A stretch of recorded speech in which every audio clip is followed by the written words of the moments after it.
पिया चुनरी बहुत सुंदर। पिया चुनरी मंगा द मोती झील से जाई के सायकिल से ना।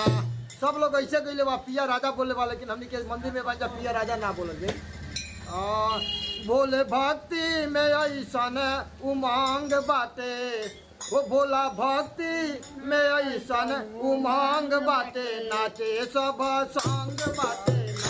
वो भोला भक्ति में ऐसन उमंग बाटे, नाचे सब संग बाटे ना।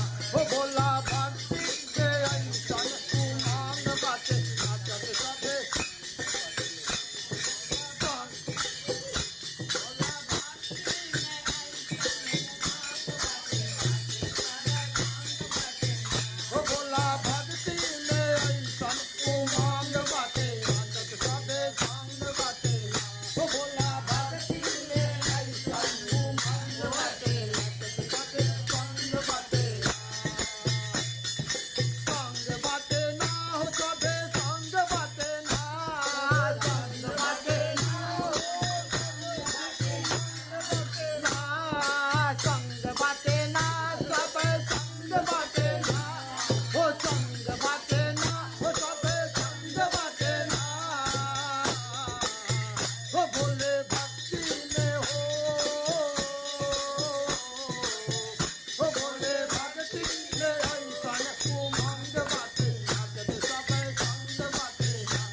गले में लहे लहे, गले में लहे लहे हिला के भुजंग बा।